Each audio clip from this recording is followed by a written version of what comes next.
kita semua masih boleh ada terkumpul di rumah Tuhan. Saya percaya kita adalah orang-orang yang bersyukur saat sore hari ini, amin. Sebab itu Bapak Ibu Saudara, di sepanjang minggu penyertaan Tuhan sempurna sudah menjaga, memelihara kita semua. Oleh sebab itu, mari kita mau siapkan hati dan pikiran kita. Sore hari ini kita mau menyembah Tuhan, mau memuji Tuhan, mau meninggikan Tuhan. Mari kita satu dalam doa, kita tunduk kepala, mari kita berdoa. Terima kasih Tuhan, Allah kami yang sungguh baik dan teramat baik. Kasih setiamu besar atas hidup kami. Penyertaan-Mu membawa kami sampai pada hari ini Tuhan. Hari di mana kami akan beribadah, berbakti, memuji dan memuliakan nama Tuhan. Dalam ibadah raya kami sore hari ini Tuhan, kami serahkan seluruh jalannya ibadah kami dari awal hingga akhir. Kami percaya Tuhan hadir di sini.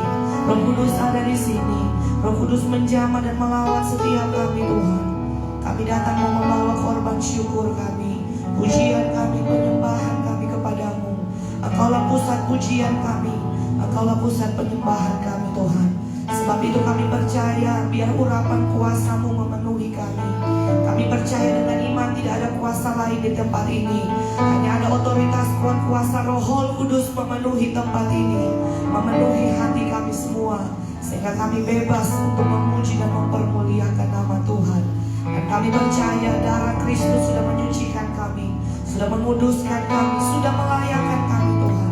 Sehingga sore hari ini kami boleh menghadap Engkau di hadirat-Mu yang kudus. Kami akan buka dan tabiskan ibadah raya kami sore hari ini dalam nama Bapa, Putra dan Roh Kudus, dalam nama Tuhan Yesus Kristus. Haleluya. Amin. Mari kita mau menyembah Tuhan saat sore hari ini dengan pujian dan ucapan syukur kita kepada Tuhan. Kita mau meninggikan Tuhan, kita mau memuliakan Tuhan. Sebab Dia Allah yang besar, Allah yang dahsyat, Allah yang luar biasa. Mari persiapkan setiap kehidupan kita. Kasih setia Tuhan besar.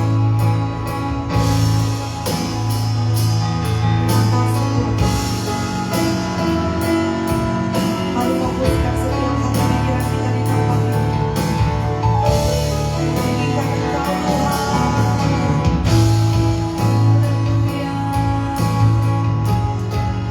Kami percaya Engkau hadir di sini Tuhan.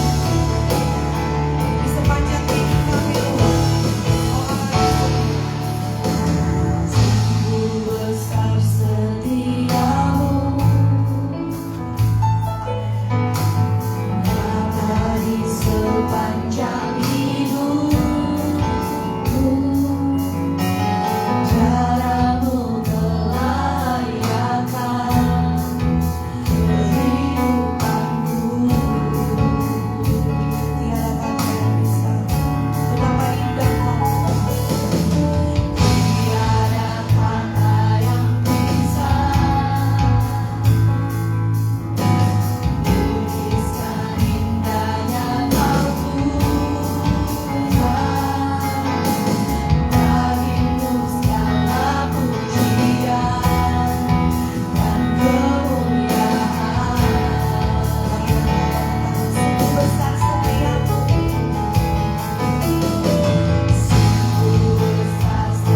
saat ini Tuhan hadir di sini. Kedatangan kita tidak sia-sia. Biar kami mau jumpa.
bersorak dan mengagungkan namamu. Daripada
Kita percaya Tuhan itu pertolongan kita, amin.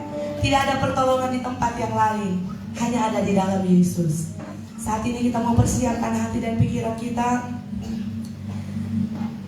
Kita mau mendengarkan kebenaran firman Tuhan. Tidak ada orang yang terlalu kuat yang datang sore hari ini yang mampu berjalan sendiri. Tidak ada orang yang terlalu mampu yang datang sore hari ini yang bisa melangkah tanpa Tuhan. Ada banyak situasi persoalan yang sementara kita alami di luar kekuatan kita, di luar kendali kita. Tapi kita percaya dalam kelemahan kita, di sana kuasa Tuhan nyata sempurna. Kuasa-Mu nyata di dalam kelemahanku, kekuatan-Mu menopang seluruh hidupku. Dari mana datang pertolonganku? Hanya Yesus pertolonganku. Kuasa-Mu nyata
pujian ini Tuhan, bahwa tempat persembunyian kami, tempat perlindungan kami itu hanya Yesus, sumber pertolongan kami Tuhan. Kami tidak bisa mengandalkan kekuatan kami Tuhan. Kami tidak bisa mengandalkan manusia. Yang kami andalkan satu-satunya dalam hidup kami hanya Engkau. Sore hari ini Bapa, kami sudah memuji dan memuliakan nama-Mu Tuhan. Kiranya setiap pujian dan penyembahan ini boleh menyenangkan akan hati-Mu Bapa. Tiba saatnya kami mau dengar isi hati-Mu sore hari ini Tuhan. Kami mau dengar firman-Mu Bapa. Biarlah Engkau taburi firman-Mu sore hari ini Tuhan. Setiap kami umat-umat-Mu, kami persiapkan tanah hati yang terbaik untuk ditaburi firman-Mu sore hari ini. Kami percaya ada kekuatan yang baru, ada mujizat Tuhan lewat firman-Mu yang akan Engkau sampaikan sore hari ini. Berbicaralah Tuhan, sampaikan kerinduan-Mu bagi setiap kami Bapa. Kami percaya kami tinggal dalam urapan-Mu Tuhan. Terima kasih Tuhan Yesus, kami sambut firman-Mu dengan penuh sukacita di dalam nama Tuhan Yesus. Haleluya. Amin. Puji Tuhan. Haleluya. Apa kabar jemaat Tuhan? Luar biasa. Puji Tuhan. Tidak terasa kita sudah berada di penghujung dalam bulan ini ya. Sudah berada di minggu yang terakhir. Sebulan sudah kita jalani dan sudah kita lalui. Saya percaya banyak pertolongan Tuhan yang sudah kita nikmati dalam kehidupan kita. Untuk itu sore hari ini sama-sama kita mau belajar kebenaran firman Tuhan. Sama-sama kita rindu untuk mendengarkan isi hati Tuhan. Puji nama Tuhan. Kita akan sama-sama belajar tentang kebenaran firman Tuhan sore hari ini Bapak Ibu Saudara. Mengakhiri tema besar di dalam bulan ini yang sudah dibahas di dalam Komsel, yaitu New Respon atau respon yang baru Saudara. Dan minggu ini minggu yang terakhir kita bahas dalam firman Tuhan tentang respon Saudara. Sudah dalam 1 bulan ini Komsel 1 dan Komsel 2 membahas tentang New Respon. Saya percaya setiap kita yang sudah dengar firman Tuhan, respon yang baru itu sudah menjadi gaya hidup saya dan saudara. Puji nama Tuhan. Kita akan baca firman Tuhan dalam kitab 1 Raja-Raja. Mari kita buka kitab 1 Raja-Raja pasal yang ke-17. 1 Raja-Raja pasal 17. Kita akan baca ada 2 perikop saudara, dari ayat pertama sampai ayat yang ke-16. 1 Raja-Raja 17 ayat pertama sampai ayat yang ke-16. Sudah dapat katakan haleluya? 1 Raja-Raja 17 ayat yang pertama sampai ayat yang ke-16. Kita akan baca secara bergantian, jadi dimohon kerjasamanya. Saya baca ayat yang ganjil dan saudara-saudara sekalian boleh membaca ayat yang genap sampai ayat yang ke-16. Firman Tuhan, Elia di tepi sungai Kerit. Lalu berkatalah Elia, orang Tisbe, dari Tisbe Gilead kepada Ahab, demi Tuhan yang hidup, Allah Israel yang kulayani, sesungguhnya tidak akan ada embun atau hujan pada tahun-tahun ini, kecuali kalau ku katakan. Pergilah dari sini, berjalanlah ke timur dan bersembunyilah di tepi sungai Kerit, di sebelah timur sungai Yordan.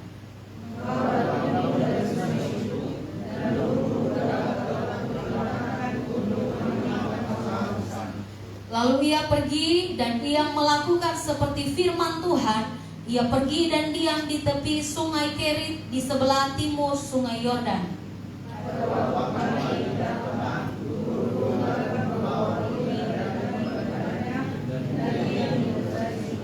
Ayat yang ke-7, tetapi sesudah beberapa waktu sungai itu menjadi kering, sebab hujan tiada turun di negeri itu. Bersiaplah, pergilah ke Sarfat yang termaksud wilayah Sidon, dan diamlah di sana. Ketahuilah, aku telah memerintahkan seorang janda untuk memberi engkau makan.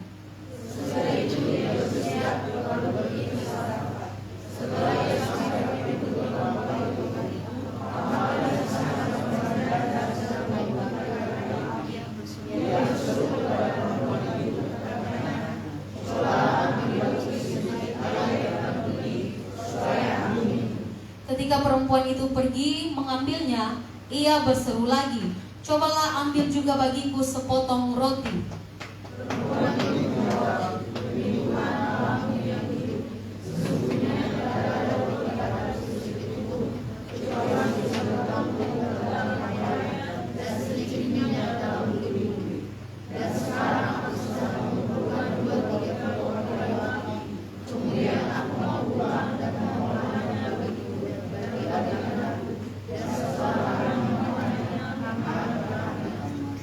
Tetapi Elia berkata kepadanya, "Janganlah takut, pulanglah, buatlah seperti yang kau katakan, tetapi buatlah terlebih dahulu bagiku sepotong roti bundar kecil daripadanya, dan bawalah kepadaku. Kemudian barulah kau buat bagimu dan bagi anakmu."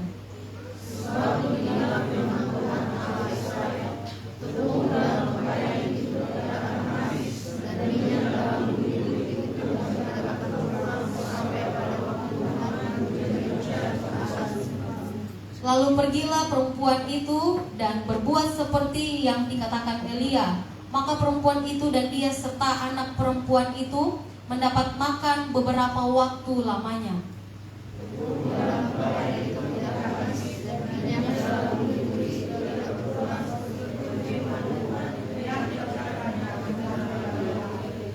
Haleluya. Sekian jauh pembacaan kita pada sore hari ini. Ada 2 perikop yang saya ambil karena ini adalah satu alur cerita yang berkesinambungan, saudara ya.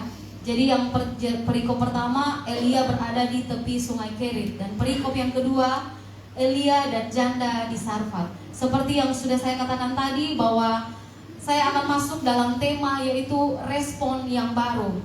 Saudara, kita akan melihat respon daripada yang pertama daripada Elia, dan yang kedua respon seorang janda, dan yang ketiga respon Ahab, yaitu Raja Israel.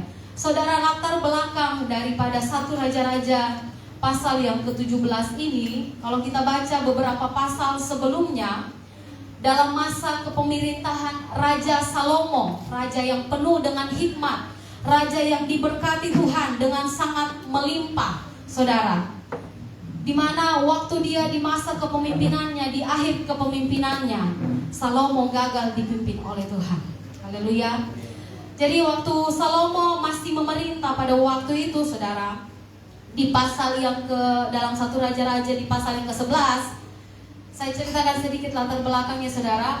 Di mana di sana dikatakan Salomo jatuh ke dalam penyembahan berhala. Jadi hatinya bukan lagi menyembah kepada Tuhan Allah Israel, tetapi menyembah kepada berhala-berhala, saudara. Dan pada waktu itu hati Salomo terpaut kepada wanita-wanita, saudara, ya. Jadi dia mengambil istri-istri yang sangat banyak jumlahnya.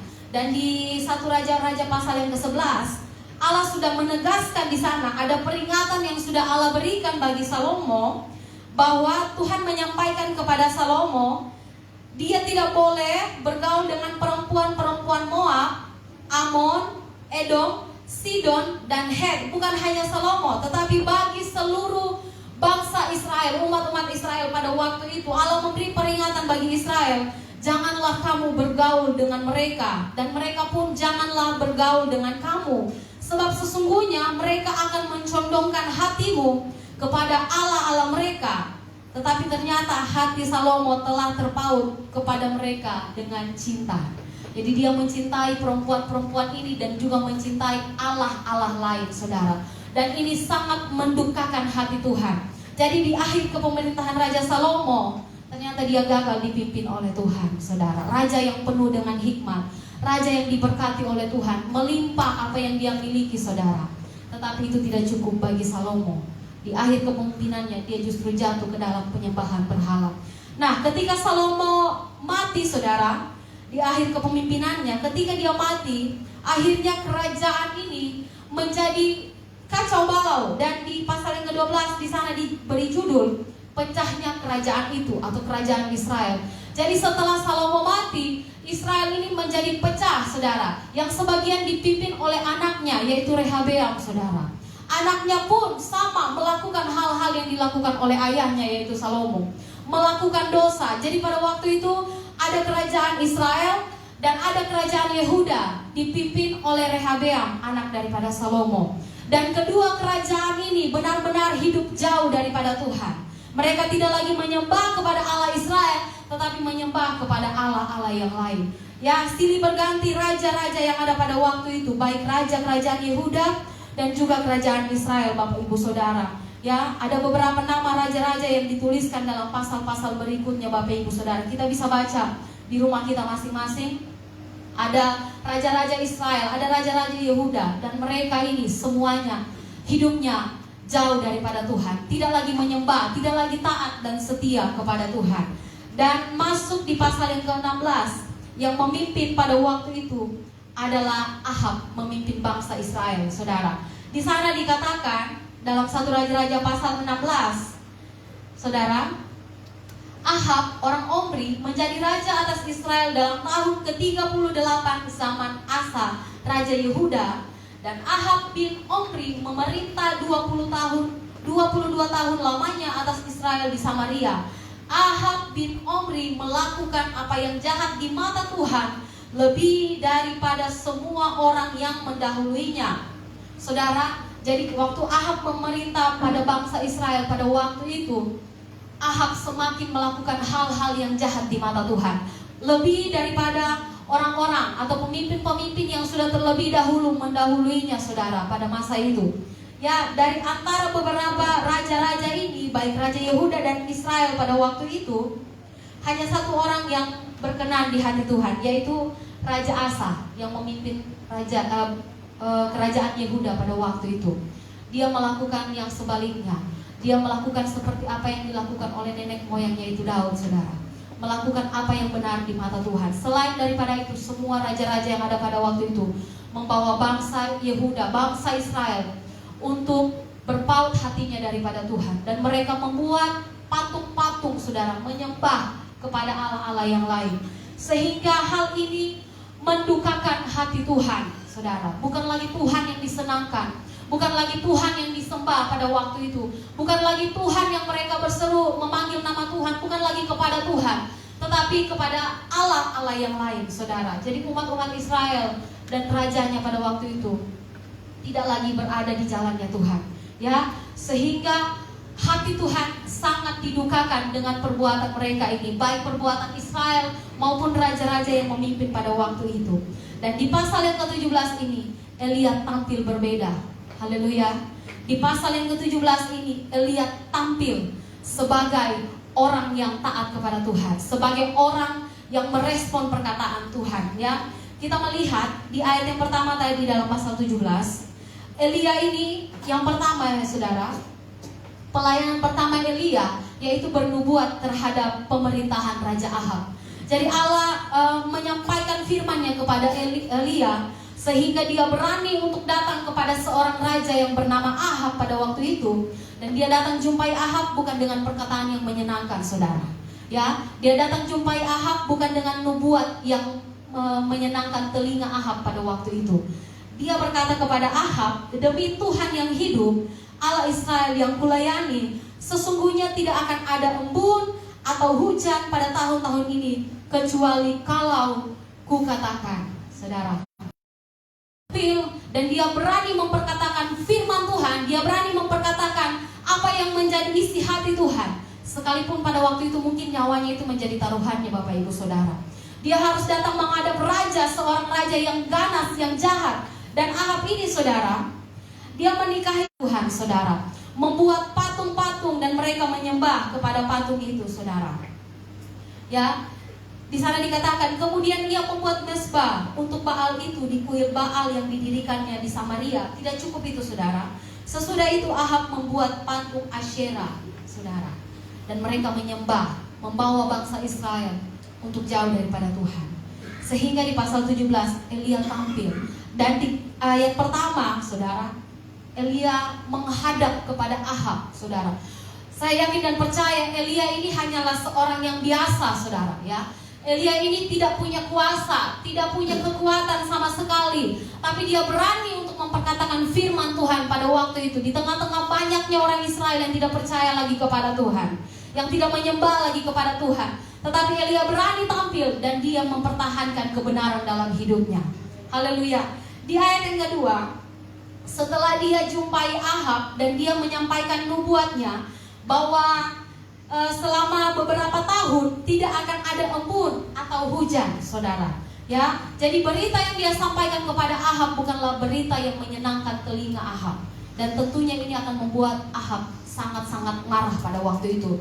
Ahab bersusah payah menyembah Baal, menyembah patung agar supaya diturunkan hujan. Tetapi waktu Elia datang, justru yang dia sampaikan berita yang tidak menyenangkan bagi Ahab.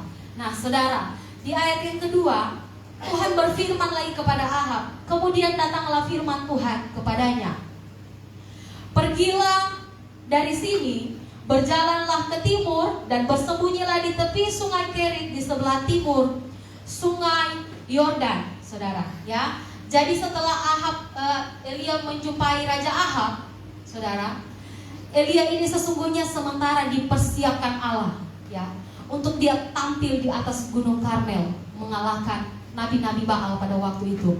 Tetapi sebelum Allah lakukan itu, sebelum Elia kerjakan itu, Allah tidak langsung mempromosikan Elia, saudara, tampil di depan nabi-nabi Baal. Tetapi yang pertama Allah perintahkan adalah Elia harus bersembunyi. Kenapa Elia harus bersembunyi? Apakah Allah tidak sanggup pada waktu itu? Jika seandainya Ahab mencari Elia dan ingin membunuh Elia, apakah Allah tidak sanggup pada waktu itu untuk melindungi Elia, saudara? Di sini kita akan belajar bersama bagaimana Elia diproses oleh Tuhan sebelum dia dipromosikan di atas gunung. Haleluya. Ya. Jadi Allah berfirman kepada Elia, ya. Tadi Allah katakan, "Pergilah, ya, dari sini. Berjalanlah ke timur dan bersembunyilah di tepi sungai Kerit di sebelah timur sungai Yordan." Jadi ini firman yang Allah sampaikan kepada Elia. Kemudian ayat yang keempat, "Engkau dapat minum dari sungai itu, dan burung-burung gagak telah kuperintahkan untuk memberi makan engkau di sana." Jadi Allah berfirman terlebih dahulu kepada Elia. Setelah itu Allah berjanji Allah akan menggenapi firman-Nya. Haleluya. Allah berfirman kepada Elia, menyuruh Elia untuk pergi, tetapi tidak sekedar disuruh pergi atau dibiarkan begitu saja. Jadi waktu Allah berfirman pergi, Allah sudah sediakan persediaan bagi Elia. Haleluya. Jadi waktu firman datang dalam kehidupan saya dan saudara, Allah katakan pergi, sampaikan firman, sampaikan, lakukan ini. Kita mau kerjakan itu, amin. Kita percaya Allah bukan sekedar Allah yang memerintahkan kita, tapi Dia juga Allah yang menyediakan bagi saya dan saudara. Haleluya.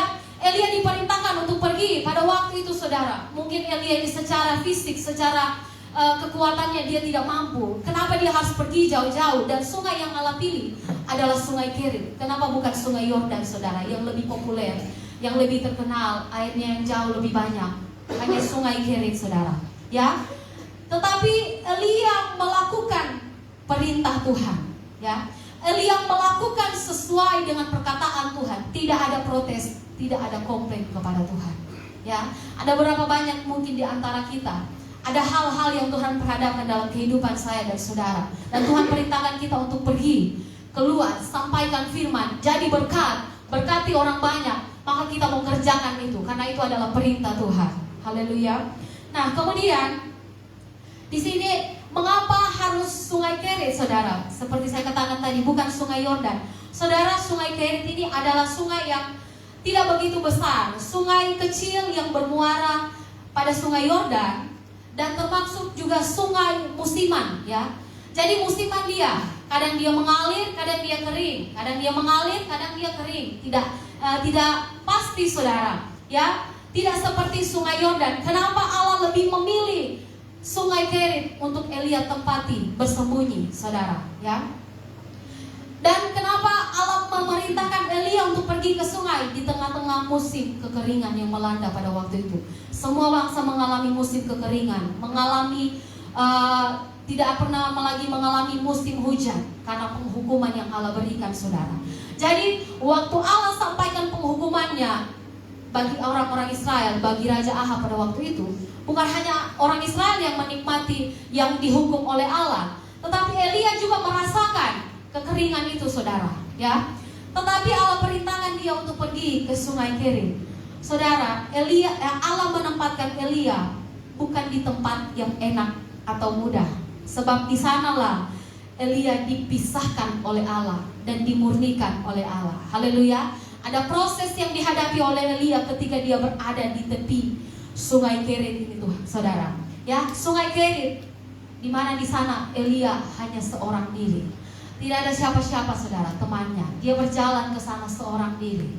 Ya, dengan keterbatasannya, dengan kelemahannya mungkin dia berjalan ke sana. Sendirian, saudara, dia di sana. Tidak ada siapapun, sunyi dan sepi. Saudara, hidupnya hanya bergantung kepada perkataan Tuhan. Amin. Hidupnya hanya bergantung kepada perkataan Tuhan. Ada banyak mungkin kita mengalami proses demi proses dalam kehidupan kita. Silih berganti proses yang Tuhan perhadapkan. Tuhan perintahkan pergi ke sana, tapi itu bukan sesuatu tempat yang nyaman bagi daging kita.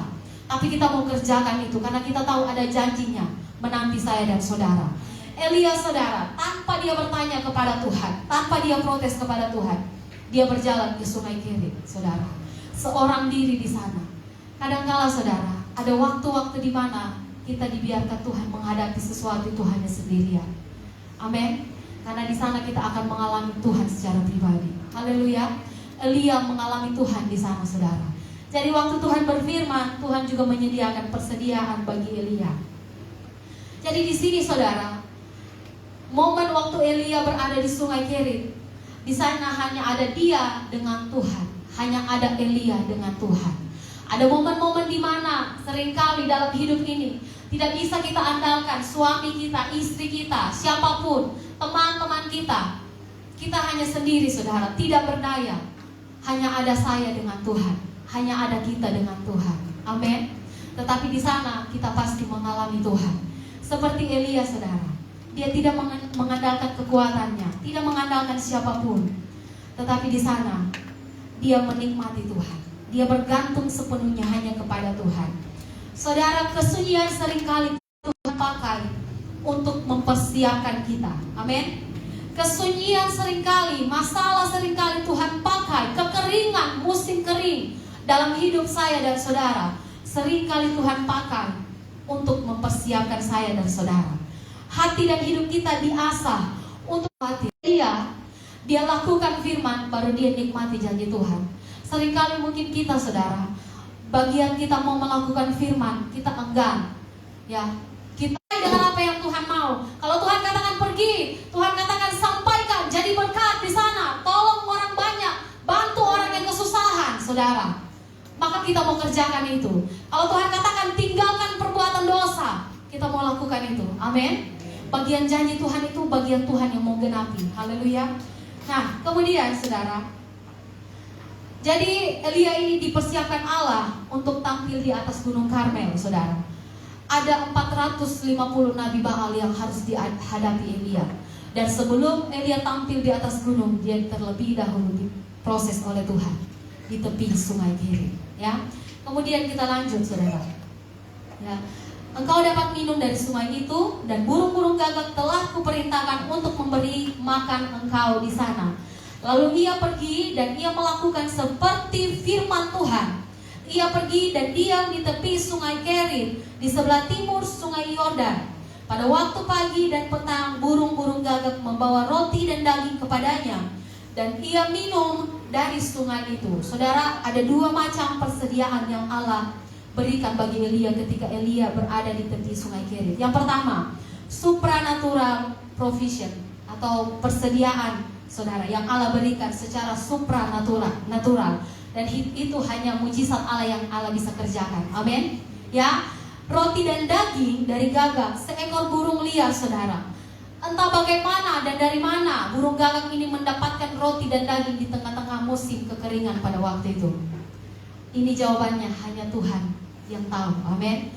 Karena Tuhan yang punya kuasa untuk melakukan mujizat. Haleluya. Elia kerjakan bagiannya, dia merespon perkataan Tuhan dan dia pergi. Yang dia tahu dia hanya pergi, lakukan sesuai dengan perkataan Tuhan. Tuhan kerjakan bagiannya Tuhan. Amin. Secara supranatural, saudara, Tuhan memberi persediaan bagi Elia pada waktu itu, waktu Elia ada di tepi sungai Kerit. Jadi waktu Elia mau makan, burung gagak datang lagi, bawakan roti dan daging. Betapa nikmatnya saudara hidup dalam pemeliharaan Tuhan. Haleluya. Betapa nikmatnya hidup dalam pertolongan Tuhan. Tidak bergantung dengan kekuatannya, tapi bergantung sepenuhnya kepada Tuhan. Dan yang kedua, persediaan yang Allah sediakan, yaitu natural provision, saudara. Ya, secara alami persediaan yang Allah berikan, yaitu air yang didapatkan langsung dari sungai Kerit. Jadi waktu Elia haus, dia dapat minum dari sungai Kerit itu, saudara. Waktu dia lapar, ada persediaan yang Allah berikan, ada mujizat yang Allah berikan lewat burung gagak, roti dan daging, saudara. Dia kenyang, dia tidak kelaparan, dan dia tidak kehausan. Selama beberapa waktu dia berada di sana, dia menikmati pemeliharaan Tuhan.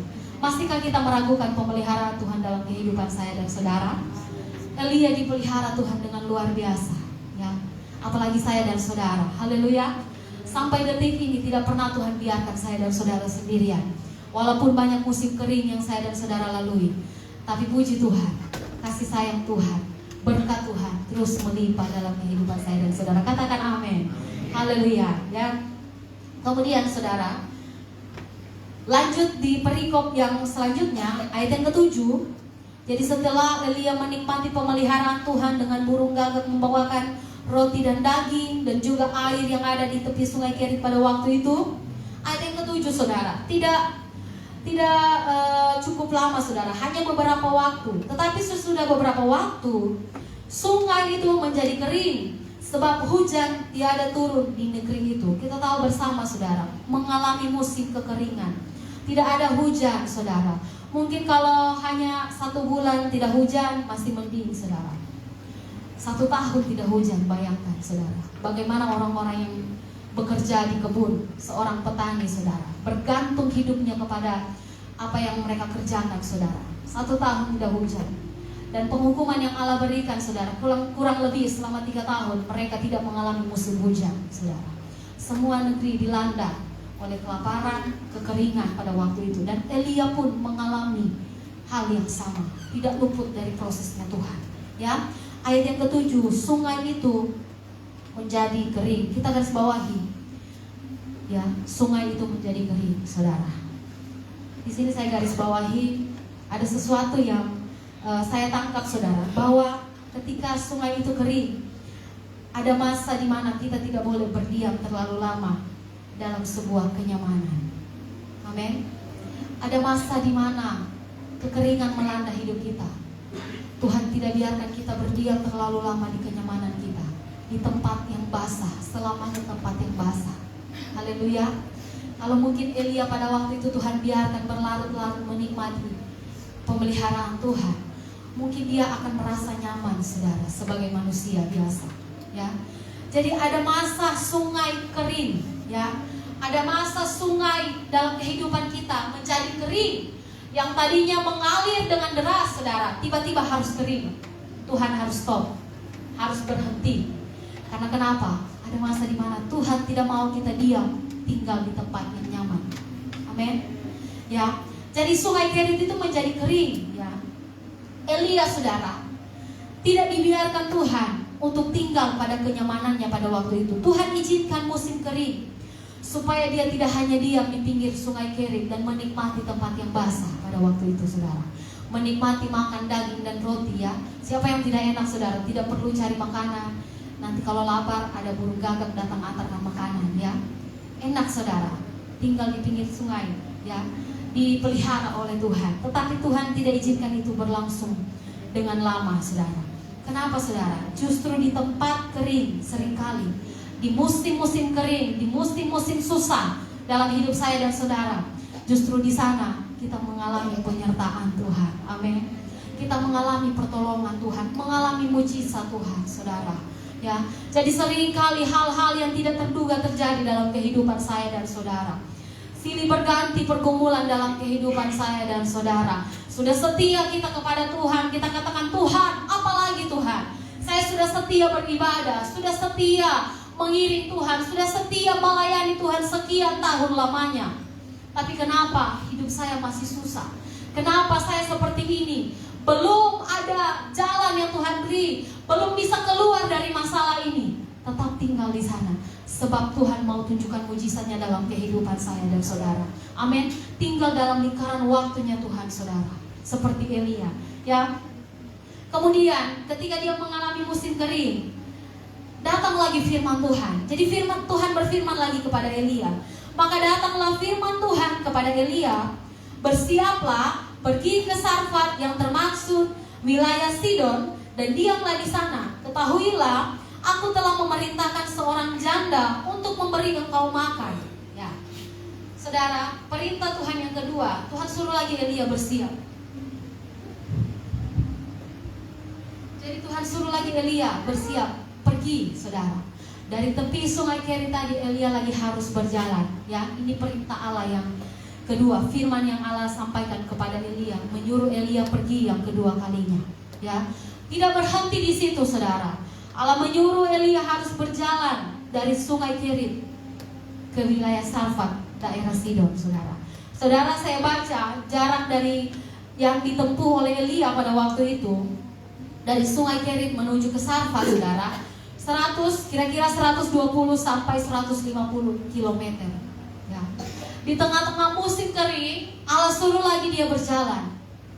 Kenapa? Kenapa Allah harus memerintahkan Elia? Tadinya dia sudah menikmati sungai Kerit yang ada, menikmati pemeliharaan Tuhan. Tapi Tuhan stop dan Tuhan perintahkan dia pergi, ya, pergi kepada seorang janda, saudara. Jadi waktu Allah perintahkan lagi Elia, Allah lagi memberikan persediaan bagi Elia, saudara. Persediaan yang Allah berikan ini, saudara, ya mungkin bagi kita, bagi Elia mungkin lucu. Kenapa dia disuruh pergi kepada seorang janda? Seorang janda miskin yang hanya tinggal dengan seorang anaknya, saudara. Ya, mereka mengalami kelaparan, mengalami kekeringan, tapi ke sana Allah suruh pergi dan Elia lakukan itu. Amin.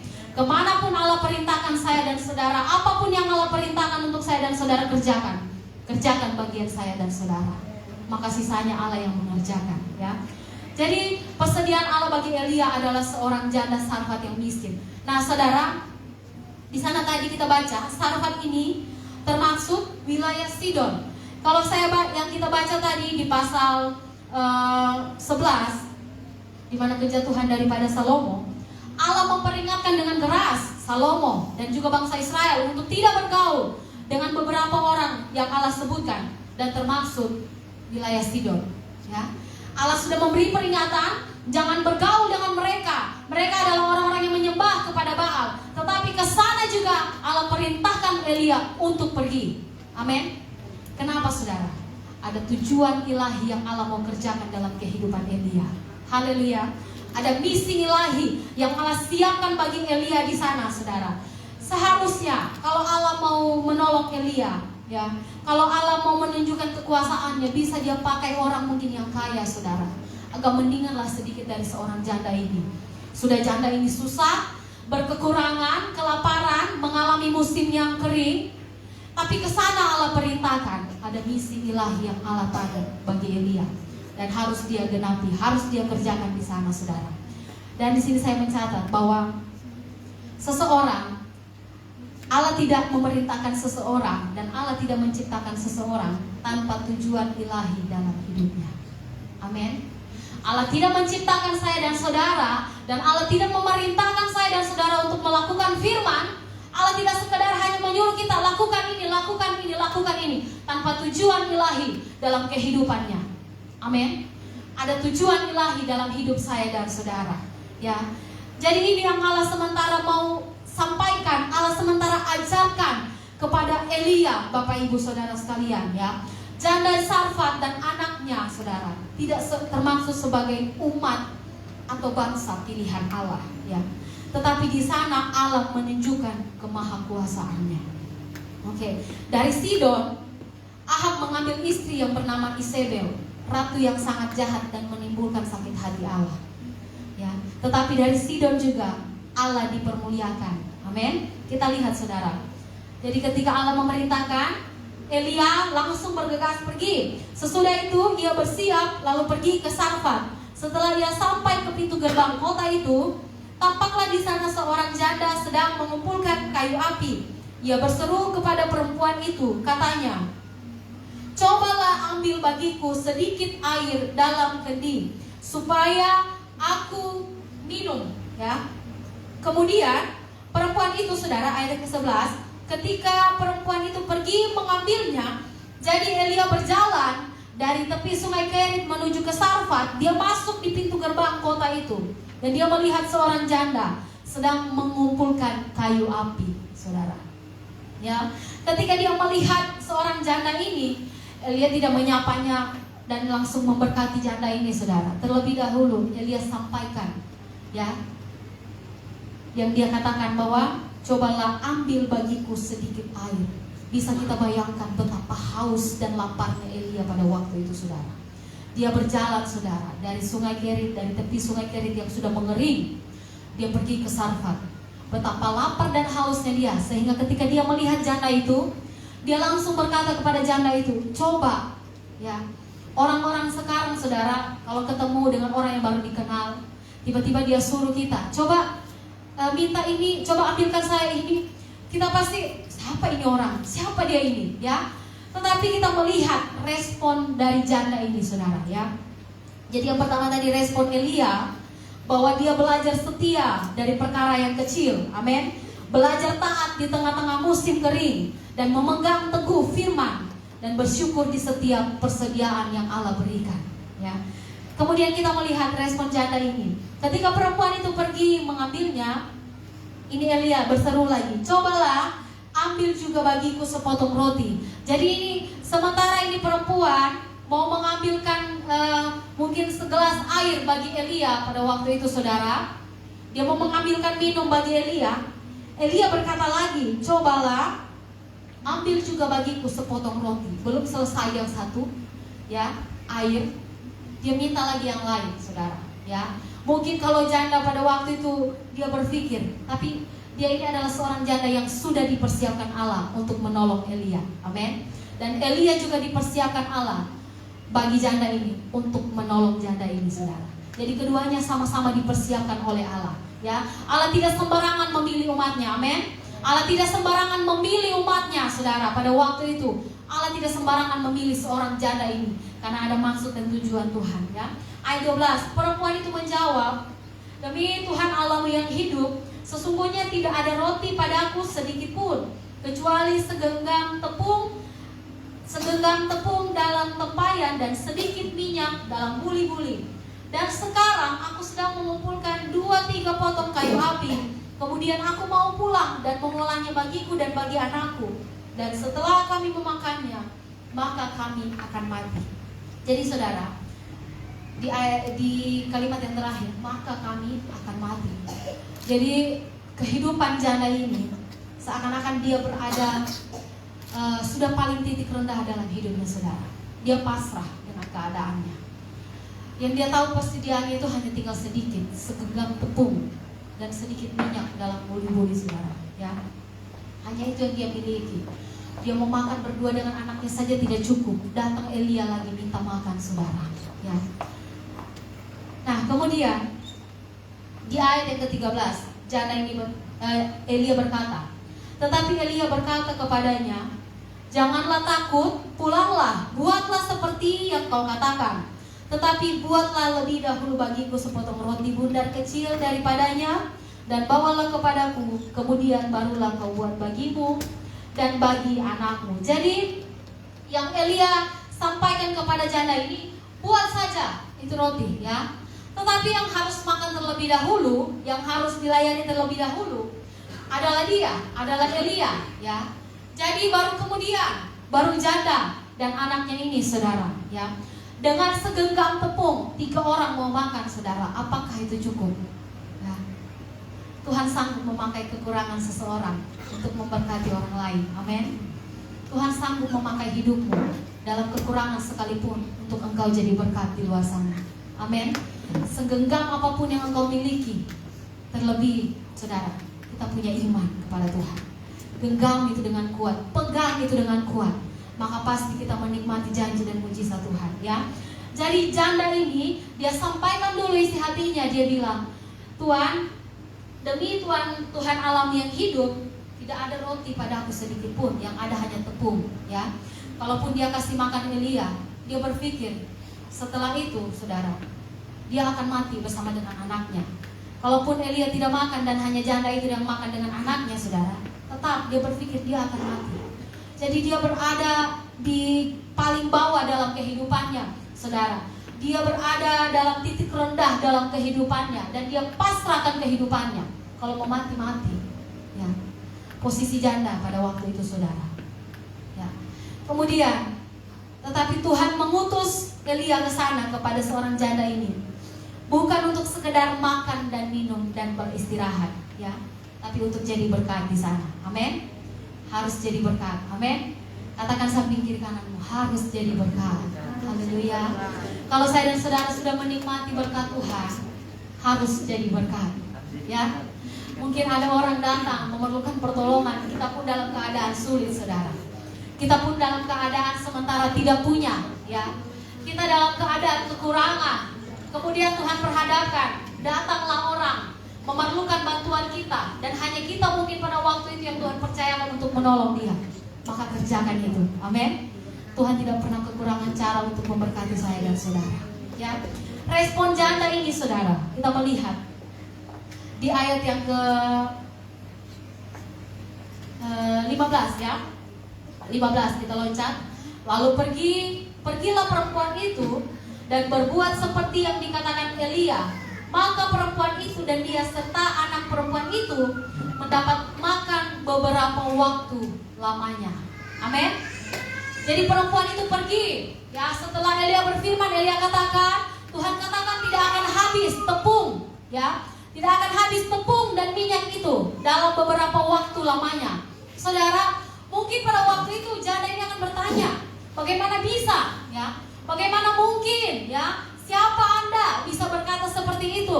Tapi dia percaya orang yang datang di hadapannya itu adalah abdi Allah, dan dia percaya kepada Allah yang Israel Elia sembah pada waktu itu. Amin, ya. Jadi respon janda ini di tengah kesulitan dan kesusahan yang dia alami, di tengah kesulitan dan kelaparan, dia percaya kepada perkataan Elia dan melakukan. Sekalipun tadi dia berkata, kami akan mati setelah makan dengan anaknya, maka kami akan mati, saudara. Dia pasrah dengan kehidupannya. Tapi waktu Elia bilang, Elia perintahkan, lakukan. Dia kerjakan itu. Amin. Dengan keadaannya, saudara, dengan kekurangannya, dengan kesulitan, dia pun mengalami musim kering, saudara, ya. Elia bukan datang kepada orang yang kaya. Elia bukan datang kepada orang yang punya banyak makanan dan minuman, saudara. Elia datang kepada orang yang berkekurangan, tapi di sana ada berkat Tuhan. Amin, saudara, ya. Respon janda ini di tengah kesulitannya, dia tetap mampu untuk memberi dan melakukan sesuai dengan perintah. Amin. Bagian kita itu hanya melakukan, saudara. Lakukan apa yang menjadi bagian saya dan saudara. Dalam pekerjaanmu, dalam usahamu, dalam rumah tanggamu, dalam apapun, rencana demi rencana, ya. Kita mau kerjakan apa yang menjadi bagian kita. Tidak memaksakan, saudara, ya. Tapi bergantung sepenuhnya kepada Tuhan. Kalau kita bergantung, orang kalau bergantung, ya, jadi kekuatannya ini, saudara, yang diandalkan itu yang ada di atas, saudara, ya, yang ada di atasnya, ya. Kalau bergantung pada tali mungkin, ya. Jadi kekuatan yang diandalkan kepada seberapa kuat tali yang ada di atas, ya. Kalau kita bergantung kepada Tuhan, maka yang kita andalkan bukan lagi kekuatan saya dan saudara. Amin. Kalau kita bergantung kepada Tuhan, yang kita andalkan itu Dia, Tuhan yang memelihara hidupmu. Haleluya. Ya, memberi, seorang janda ini responnya memberi dengan kerelaan hatinya, saudara, ya. Tadi dia hanya berkata dia cuma punya tepung dan sedikit minyak, saudara, ya. Ini yang dia sampaikan kepada Elia. Dengan apa adanya dia berkata kepada Elia. Tapi dia lakukan, dia beri Elia makan, saudara, ya. Kita melihat ayat yang ke-16. Tepung dalam tempayan itu tidak habis, dan minyak dalam buli-buli itu tidak berkurang seperti firman Tuhan yang diucapkannya dengan perantara Elia. Amin. Misi yang pertama yang Allah kerjakan lewat Elia adalah untuk memberkati janda yang ada di Sarfat itu. Haleluya. Kalau Tuhan perintahkan kita lakukan, lakukan, saudara.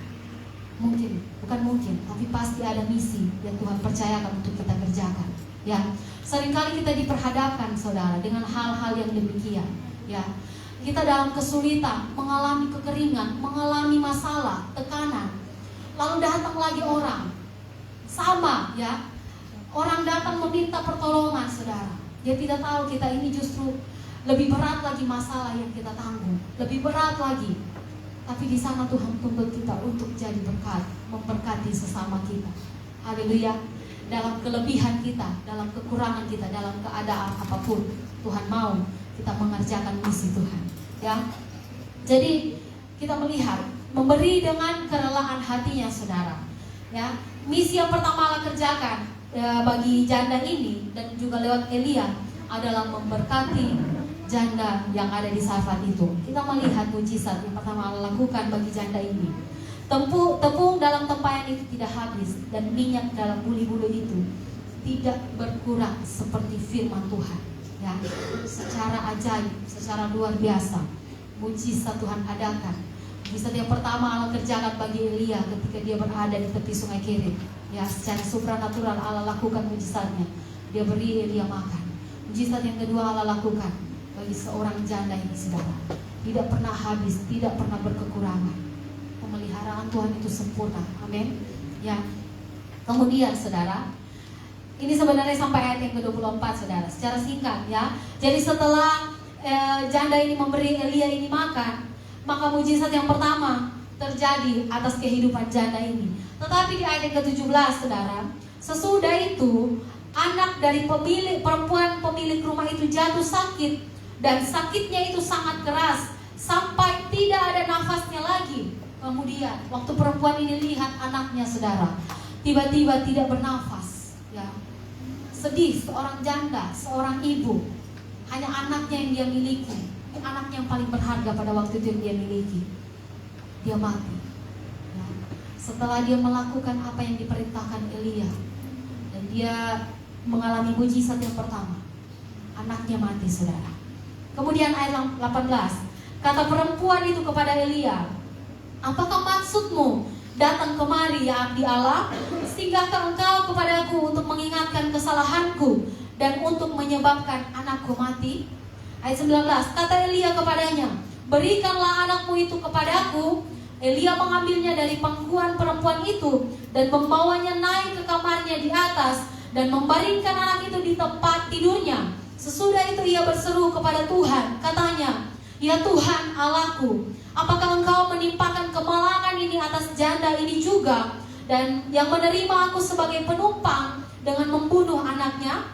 Lalu ia mengunjurkan badannya di atas anak itu 3 kali dan berseru kepada Tuhan, katanya, ya Tuhan Allahku, pulangkanlah kiranya nyawa anak ini ke dalam tubuhnya. Tuhan mendengar permintaan Elia itu, dan nyawa anak itu pulang ke dalam tubuhnya, sehingga ia hidup kembali. Elia mengambil anak itu, ia membawanya turun dari kamar atas ke dalam rumah, dan memberikannya kepada ibunya. Kata Elia, ini anakmu, ia sudah hidup. Nah, jadi saudara, anak ini tiba-tiba sakit, anak dari janda ini, ya, sakit yang cukup keras. Mungkin sakitnya ini sudah cukup lama dia alami, saudara. Bukan hanya pada waktu itu, pada waktu Elia ada di rumah itu, saudara. Mungkin janda ini menghadapi kelaparan, kesulitan, dan juga menghadapi anaknya yang sakit, saudara. Ya, mungkin sering sakit-sakitan hingga malam itu, hingga hari itu. Waktu Elia ada, sakitnya semakin parah dan dia mati. Sehingga perempuan itu menjadi sedih. Ya, dia berkata, apakah maksudmu datang kemari, ya abdi Allah? Singgahkah engkau kepadaku untuk mengingatkan kesalahanku? Dia justru mengoreksi dirinya, saudara. Ada koreksi yang dia beri kepada dirinya sendiri. Singgahkah engkau untuk mengingatkan kesalahanku? Ya, kesalahanku menyebabkan anakku mati, saudara. Perempuan ini mungkin berpikir dia adalah seorang yang berdosa mungkin. Karena dia bukan orang yang percaya kepada Tuhan sebelumnya, saudara. Dia bukan orang yang percaya kepada Allah yang Elia sembah sebelum Elia datang, saudara. Ya, dia merenung, mungkinkah karena kesalahannya anaknya mati, saudara. ya. Tapi kita melihat yang Elia lakukan waktu anak itu mati. Dia bilang, berikan kepadaku. Lalu dia naik. Dia berdoa, saudara.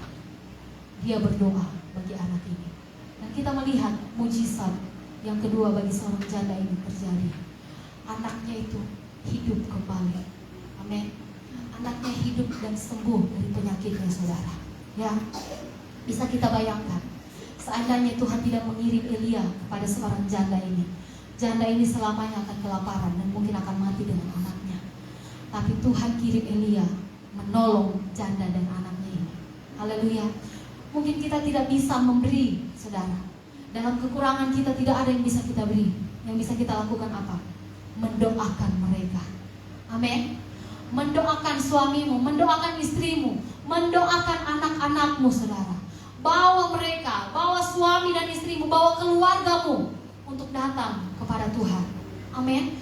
Doakan mereka, doakan orang-orang yang kekurangan. Bahkan firman Tuhan katakan, doakan musuhmu, ya.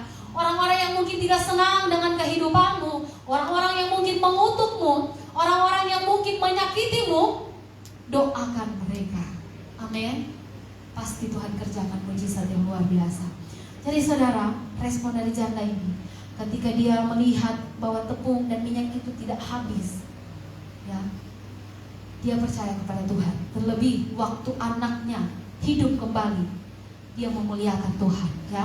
Dari Sidon bangkit seorang perempuan yang membawa bangsa Israel pada waktu itu bersama suaminya yaitu Ahab jauh daripada Tuhan.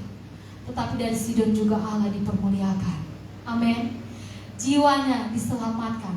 Janda dan anaknya menjadi percaya kepada Tuhan.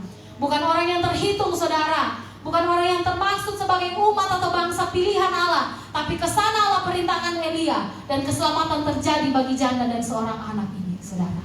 Ya, jadi betapa berharganya seorang janda ini di mata Tuhan, ya. Betapa berharganya, ya, jiwanya pada waktu itu diselamatkan. Dengan mulutnya dia permuliakan Tuhan. Ayat yang terakhir, saya undang pemain musik. Kemudian kata perempuan itu kepada Elia, sekarang aku tahu bahwa engkau abdi Allah dan firman Tuhan yang kau ucapkan itu adalah benar, ya. Perempuan itu menyadari luar biasa. Sekarang aku tahu bahwa Tuhan Allah yang engkau sembah itu, sekarang aku tahu bahwa engkau abdi Allah dan firman Tuhan yang kau ucapkan itu adalah benar. Allah dipermuliakan di sana. Amin. Jadi berkat, ya. Doakan siapapun orang yang datang kepadamu, orang-orang yang memerlukan pertolonganmu. Banyak jiwa di luar sana, saudara. Banyak orang-orang di luar sana yang membutuhkan saya dan saudara untuk mengerjakan misi Tuhan, ya. Kita perlu kerjasama yang baik dengan Tuhan. Dan Allah mau bekerja sama dengan saya dan saudara untuk melakukan pekerjaan Allah, melakukan misi surgawi yang Allah mau untuk saya dan saudara lakukan, ya. Amanat agung yang Tuhan perintahkan, beritakan kabar baik di luar sana. Amin. Agar semua suku bangsa diselamatkan dan mereka boleh percaya kepada Tuhan. Haleluya, saudara. Kita mau respon kebenaran firman Tuhan malam hari ini. Bagaimana Elia merespon perkataan Tuhan dan dia menikmati pemeliharaan Tuhan. Bagaimana seorang janda merespon perkataan abdi Allah yaitu Elia, dan dia ditolong, diberkati oleh Tuhan. Mujizat Tuhan kerjakan di sana. Tidak seperti Ahab, saudara. Waktu dia diperingatkan oleh Elia, dia justru semakin jahat dan dia justru semakin jauh daripada Tuhan. Orang-orang seringkali waktu diperingatkan justru semakin jauh dari Tuhan, semakin mengeraskan hati. Tapi kita bukan orang-orang yang demikian. Kita adalah orang-orang yang merespon firman dengan benar. Pertanyaannya, maukah engkau melakukan firman? Maukah engkau pegang firman itu? Maukah engkau mempertahankan kebenaran sekalipun di tengah situasi yang tidak mungkin? Atau masihkah engkau ragu dengan pemeliharaan Tuhan dalam hidupmu? Malam hari ini waktu kita sudah dengar firman, kita mau beri respon yang terbaik. Waktu Allah berfirman, Allah memerintahkan, Dia juga Allah yang menolong, Allah yang menyediakan. Mujizatnya selalu tepat pada waktunya. Terima kasih Tuhan. Mari kita renungkan firman Tuhan malam hari ini. Pemeliharaan Tuhan itu sempurna. Jangan pernah takut, jangan pernah bimbang. Jangan pernah mundur daripada Tuhan. Sekalipun di tengah-tengah musim kering, biar ini membawa iman kita, hati kita makin tajam dan makin dalam dengan Tuhan. Terima kasih Tuhan. Terima kasih. Tak usah ku takut. Nyanyikan pujian ini. Allah bersama. Tak usah ku bimbang. Tak usah ku bimbang. Apapun yang menjadi pergumulanmu, bawa kepada Tuhan.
sadai Allah yang sanggup menolong kami.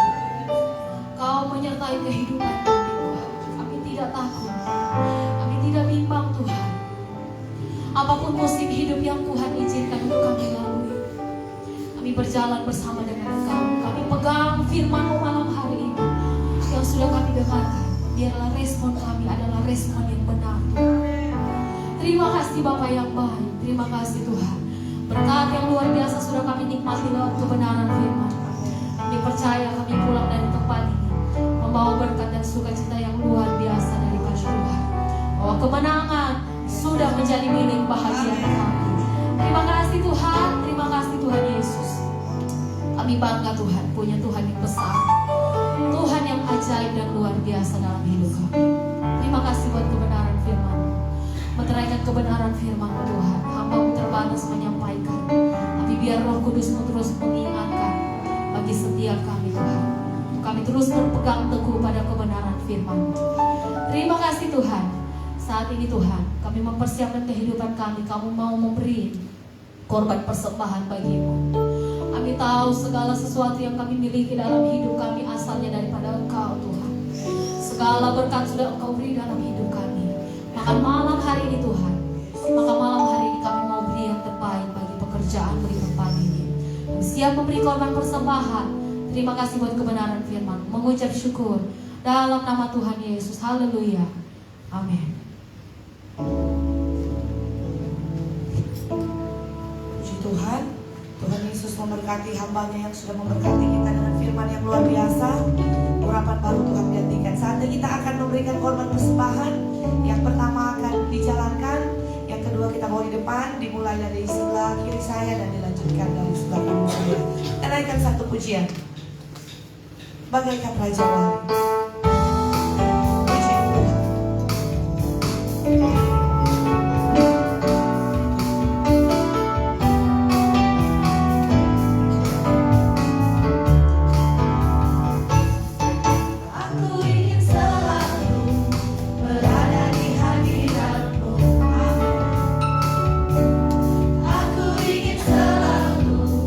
Berlindung dalam nama-Mu.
hebat, Allah yang luar biasa, Allah yang berdaulat dalam kehidupan kami. Terima kasih atas berkat firman-Mu. Tuhan, tolong kembalikan urapan yang baru untuk hamba firman-Mu, untuk dia pakai lagi melayani Tuhan, dan meteraikan firman yang sudah kami dengar Tuhan. Dan kami percaya ketika firman-Mu termeterai dalam hidup kami, masalah boleh ada, tantangan boleh ada, persoalan boleh ada, tapi kami percaya firman itu yang akan memberi kami jalan keluar. Firman itu yang akan membawa kami Tuhan menerobos setiap tantangan hidup yang ada, yang selalu merintangi kami. Tapi kami percaya firman itu kuat dalam kehidupan kami. Firman-Mu akan mengarahkan kami sehingga hidup kami makin hari menjadi berkat, makin hari makin serupa dengan Tuhan. Memberkati bangsa Indonesia, dari pemimpin kami, dari presiden sampai jajaran yang terendah, dari pusat sampai pelosok-pelosok desa diberkati oleh Tuhan. Setiap pemimpin bangsa ini Tuhan, beri hikmat kebijaksanaan sehingga mereka memimpin bangsa ini seturut dengan kehendak dan maunya Tuhan. Memberkati TNI, Polri, dokter, perawat, suster yang ada diberkati oleh Tuhan. Beri sehat, beri kuat, beri motivasi yang benar ketika Tuhan mempercayakan tugas dan tanggung jawab yang besar dalam kehidupan mereka. Mereka melakukan semuanya untuk hormat kemuliaan bagi nama Tuhan. Memberkati semua jemaat Cornerstone yang ada, terlebih khusus yang hadir pada malam hari ini, diberkati oleh Tuhan. Kami percaya berkat yang sudah kami terima pada malam hari ini itu pun jadi bagian kehidupan keluarga kami tidak bersama-sama dengan kami. Memberkati semua simpatisan yang ada, memberkati semua yang nonton live yang ada, diberkati oleh Tuhan. Dan kami percaya sepanjang minggu yang akan berjalan ini Tuhan, setiap Tuhan aktivitas jemaat Tuhan, bahkan simpatisan yang ada, semuanya diberkati oleh Tuhan, dijaga, dilindungi oleh Tuhan. Entah itu mereka sedang bekerja di perkantoran, kepolisian, TNI, bahkan Tuhan bisnis, diberkati oleh Tuhan. Tuhan tolong kami berdoa untuk orang tua rohani kami, Bapak Gembala, Ibu Gembala yang ada, tambah-tambahkan hikmat, pengurapan, wibawa otoritas untuk Ibu Gembala, Ibu Bapak Gembala, pakai melayani Tuhan, mengembalakan jemaat Tuhan yang Tuhan percayakan dalam kehidupan kedua hamba-Mu, sehingga memimpin jemaat Tuhan makin hari makin berdampak, makin hari makin serupa dengan Tuhan. Nama Tuhan dipuji, nama Tuhan dipermuliakan. Bapa yang baik, jika ada jemaat Tuhan yang datang dengan tubuh yang lemah, kami percaya pada malam hari ini mereka akan kembali dengan tubuh yang diberkati, yang sehat dalam nama Yesus. Jika ada jemaat Tuhan atau simpatisan yang datang beribadah dengan tubuh yang sakit, kami percaya di dalam nama Yesus disembuhkan di dalam nama Yesus. Terima kasih Bapa yang baik, Engkau sudah mengumpulkan kami di tempat ini untuk beribadah. Sebentar kami akan kembali, kami akan pulang ke rumah kami masing-masing. Kami percaya penyertaan dan pertolongan Tuhan terus di bagian kehidupan kami semua. Memberkati Tuhan pemerintahan yang ada di Sulawesi Tengah, terlebih khusus Morowali, Kota Bungku, Desa Ipi, di mana kami tinggal di tempat ini. Dari Bupati, Wakil Bupati sampai jajaran yang terendah, diberkati oleh Tuhan. Terlebih rindu Tuhan, kami memohon belas kasihan daripada Tuhan. Setiap mereka yang belum mengenal Tuhan, temui mereka secara pribadi, agar mereka mengalami Kristus dalam hidup mereka. Mereka dimenangkan, nama Tuhan dipuji, nama Tuhan dipermuliakan. Kami memohon belas kasihan Tuhan, suku Bungkus, suku Tompelala, mereka telah ditebus dengan darah yang mahal. Kerinduan kami ada suku asli datang beribadah di tempat ini, memuji, mempermuliakan nama Tuhan. Dan kami percaya suku Bungkus, suku Tompelala akan dimenangkan oleh Tuhan. Pelayanan misi yang ada diberkati oleh Tuhan. Sertai pelayanan mereka dengan tanda-tanda heran, tanda-tanda ajaib yang berasal daripada Tuhan, sehingga meneguhkan pelayanan mereka, memenangkan banyak jiwa untuk hormat kemuliaan bagi nama Tuhan. Bekali semua jemaat Cornerstone yang ada dengan keberanian, bekali dengan urapan, bekali dengan hikmat Tuhan, sehingga dimanapun jemaat Cornerstone pergi dan berada, bahkan semua simpatisan, mereka menjadi alat kesaksian yang Tuhan yang radikal di dalam kasih. Terima kasih Bapak yang baik, semua yang sudah mengambil bagian, baik itu pemain musik, pemimpin pujian, aser, semuanya diberkati oleh Tuhan. Kami percaya Tuhan, semua kemuliaan, keagungan, penghormatan kami kembalikan untuk Raja Sorga, yaitu Yesus Tuhan namanya. Dan saat ini Tuhan, kuduskan kami, layakan kami. Kami mau terima berkat yang berasal daripada Tuhan. Mari jemaat Tuhan, angkat tanganmu, kita terima berkat yang berasal daripada Tuhan.